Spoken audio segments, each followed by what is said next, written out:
What is going on, everyone? My name is Jared Haas, and welcome back to another edition of NASCAR Mailbox.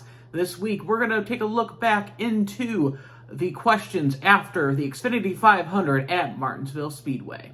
And now this first question comes from BD Boy 1395. They say, I'm going to say this right now, Denny deserves a championship. He missed it so many times and had so many chances, even making it into the Final Four a few times. Being in NASCAR for a long time and being one of the fastest, and he still doesn't have one. It seems like Denny Hamlin is suffering from Mark Martinism, where he's always so close. It's always those little bitsy things, right?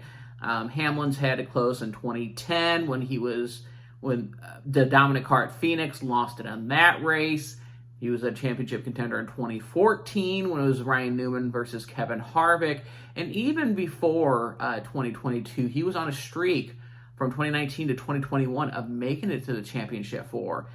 Still didn't win the championship, but again, you look at it, last year was hail-mailed out of the playoffs in 2022, and then 2023, again, those issues at Homestead with the steering broke the car, was the difference, and he couldn't get past Ryan Blaney.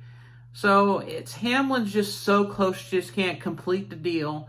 It seems like that he has that case of being just oh so close, but yet so far. It's definitely a question of, is time going to be running out for Denny Hamlin?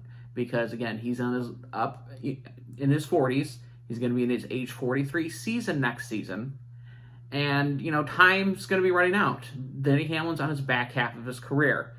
He's already got a stake in his ownership, focusing on that, building to the future after he retires as a driver. But doing it as a driver as Denny Hamlin, arguably pretty successful for 51 wins.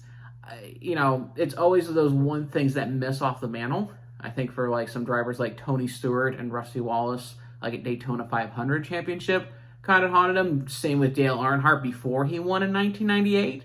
But I don't think it makes it more the lesser of the driver if they don't win, the championship or the Daytona 500.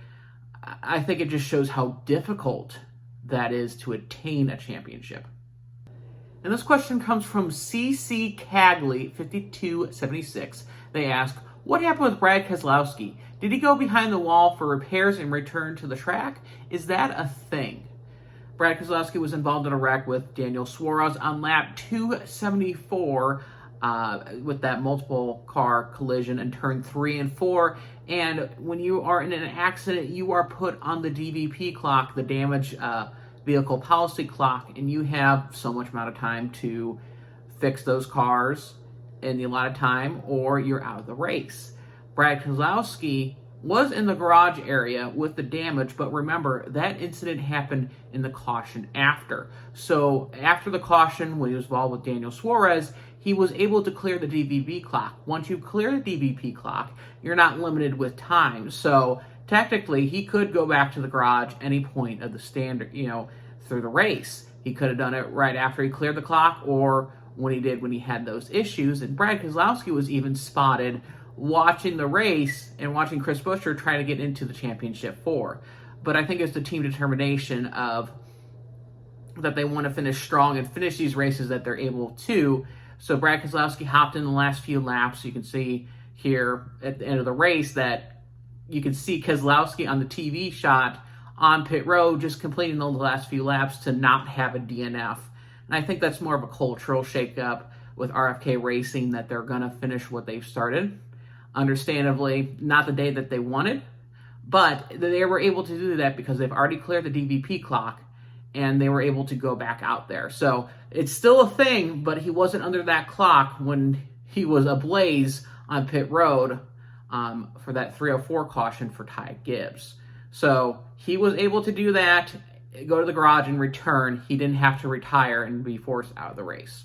Thank you very much for watching. As always, like and subscribe. That really helps out that channel. And be sure to tune in next week after we answer your questions after the season finale at Phoenix Raceway. As always, make sure to have a great race weekend. Jared Haas with Frontstretch.com. Make sure to hit that subscribe button. Also, check one of those 2 videos out that we have right beside you. Visit Frontstretch.com for more great content.